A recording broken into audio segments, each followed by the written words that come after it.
The moment I saw those police cruisers roll up to my driveway, demolition notices in hand, I just about laughed out loud, if only out of disbelief, you know. There was Karen Peeton, arms folded tight across her neon pink HOA vice president polo, grinning like she'd just won the lottery. And behind her, half the neighborhood had wandered out to watch some peeking from behind their rose bushes, others just straight up rubbernecking in the street. Honestly, it felt like I was being served up as tonight's main entertainment. And you know what really got me? Karen had that look, the kind you see on people who think they've already won. She jabbed a perfectly manicured finger at my backyard and practically sang, "There it is, officers. That illegal structure has been blighting our beautiful Meadowvale estates for weeks now. I want it torn down today." The lead officer looked over the paperwork, giving Karen just enough time to smirk for the crowd. "According to this complaint, your structure violates several HOA bylaws, sir. Do you have the proper permits?" Before I could even explain, Karen jumps in again because she's vice president, and in her mind that means she's the sheriff, the mayor, and the Queen of England, all rolled into one, going on about her duty to protect property values from rogue homeowners. Yeah, rogue. Like I'm the Unabomber for building a cabin out back. So I step forward, trying to stay calm like I've learned after 20 years as an architect wrangling building inspectors and city planners, and say, "Yes, officer, my name's James Sullivan. I've lived here for 12 years. But then just as he's about to start the usual HOA script, I hit pause. Actually, I said there's something you should know.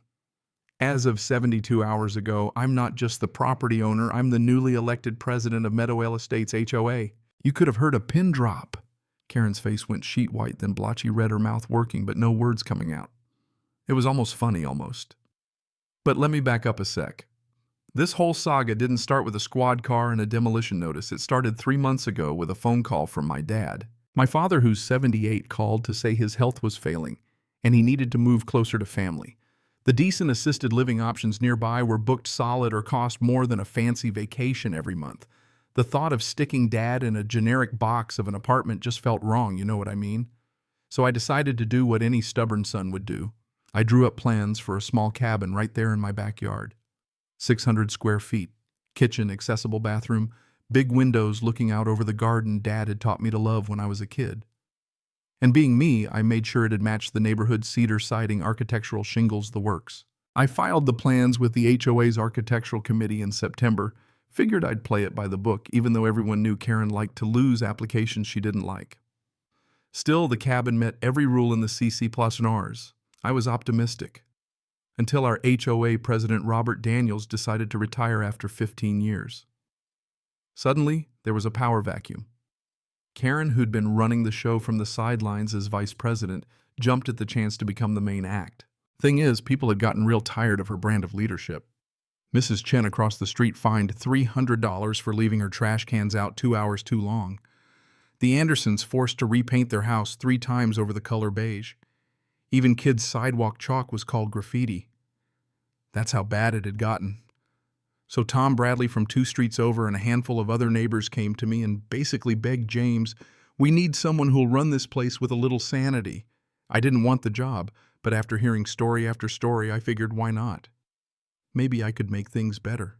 We held the election in late November. I ran on transparency and basic decency, just the kind of stuff you'd think wouldn't be controversial. To everyone's shock, including mine, I won in a landslide. 73% wanted change. Karen barely showed her face at the transition meetings after that, and she definitely wasn't about to make things easy for me. My presidency wasn't official till January, but the board let me shadow meetings and get a head start. Meanwhile, I kept moving on my cabin project permits from the county check, approval from 2 out of 3 architectural committee members check, contractor lined up and ready to go. Most neighbors supported me, especially once they heard why I was building it. Mrs. Chen even brought cookies to the workers. But Karen, she watched from her window, seething. First, she sent me threatening letters on HOA letterhead she technically wasn't supposed to use anymore, claiming the cabin violated rules it didn't, or was too big, or would attract renters. My dad. When that didn't work, she went on a campaign of lies, impromptu meetings, rumors of lawsuits, daily photos of the worksite, even threatening to blacklist my contractor. But her real masterpiece came just 3 days before I officially took over. She called the county building department, claiming to be the HOA president. Never mind that she'd never actually held that title and filed a formal complaint. She said I'd built without permits, ignored stop work orders, even threatened neighbors. She forged new HOA bylaws to back up her story, then called 911 to report an illegal construction operation, the whole 9 yards. And that's how we wound up with cops in my driveway. Karen positively glowing with anticipation, convinced she'd finally torpedoed my project. The officer listened, but when I handed him my folder, county permits, HOA approvals, even the certified mail receipt with Karen's own signature, he started to get the picture. Karen sputtered, insisting it was all forged. But when I showed him the receipt, she just froze. "Ma'am, did you file a false report?" he asked. She tried to spin it. I was protecting the neighborhood, but she couldn't talk her way out of it. The officers called off the demolition crew and warned Karen that filing false reports was a criminal matter. I couldn't help myself.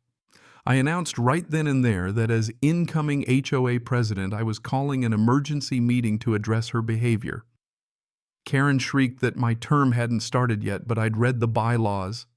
Emergencies meant I could step in. I'd say forged documents and false police reports count, I told her. That night, the Meadowvale Estates Community Center was standing room only. Karen sat at the board table trying to look important, but her hands were shaking. I opened the meeting, thanked folks for their trust, and laid out the facts. Forged documents, false identity threats, misuse of HOA resources, harassment of neighbors, the works. "This goes beyond overzealousness," I said. "It's a fundamental abuse of trust." I called for her removal. The board vote was unanimous. Even her only real ally, Janet, raised her hand. Then the community voted out of over 100 homeowners, just two-sided with Karen. She stood up, chair screeching behind her, voice shaking as she called it a witch hunt. "I gave 5 years to this neighborhood," she started. "No," I cut in, "you spent 5 years bullying people in the name of standards. That's not leadership." She stormed out, but not before I reminded her the county prosecutor would be in touch. The rest of the meeting felt like a weight had finally lifted. We talked about making the approval process more fair, setting up an appeals process, planning a community barbecue, the sort of things HOAs are supposed to do. People I barely knew came up to thank me. Mrs. Chen gave me a hug. Tom Bradley shook my hand, and more than a few folks admitted they'd lived in fear for years. A couple weeks later, Dad moved into his new cabin, looked out over the garden, settled in his old recliner, and told me, "Your mom always said you'd be a good leader, just needed the right reason." I told him I just wanted to give him a place to live, didn't expect to start a revolution. He smiled and said, "The best revolutions start small." A month later, a letter came from the county DA. Karen had been charged with filing a false report, identity fraud, misuse of emergency services. She hired a high-priced lawyer, but the evidence was all there. At her final board meeting before court, I made sure everyone knew she pleaded guilty. Got $5,000 in fines, 200 hours of community service, 3 years probation, and her real estate license was suspended. But honestly, the worst punishment was the social exile. The next day, a for sale sign went up in her yard. A week later, she was gone. The first neighborhood barbecue at Dad's cabin felt like a whole new chapter. Kids running free, elderly neighbors swapping stories, people actually laughing. The cabin Karen tried to demolish became the beating heart of our community, hosting poker nights and birthday parties, my dad holding court by the grill. Funny thing, I found my original cabin application in a box of old HOA files. Approved, nice design, written in Karen's own handwriting. She'd signed off herself months before, then spent all that time and energy trying to undo it just because she couldn't let go of control. I shared that discovery at the next board meeting. Folks just about died laughing. Even Janet shook her head. "All that for something she already approved," she said. It was the perfect ending, not some dramatic courtroom showdown, just a little note in the margin, Karen outsmarted by her own forgetfulness. Since then, Meadowvale Estates has changed. Disputes are handled face-to-face, not with threats. People look out for each other. The rules exist to serve the community, not the other way around. My father became everyone's favorite neighbor, handing out wisdom and chili in equal measure. And Karen, well, wherever she landed, I hope she finally learned leadership's not about power, it's about people. Now I'll leave it to you. Was I right to stand up and fight, or did I just swap one kind of power for another? Does a community need rules or just a little kindness and common sense? Drop your thoughts in the comments.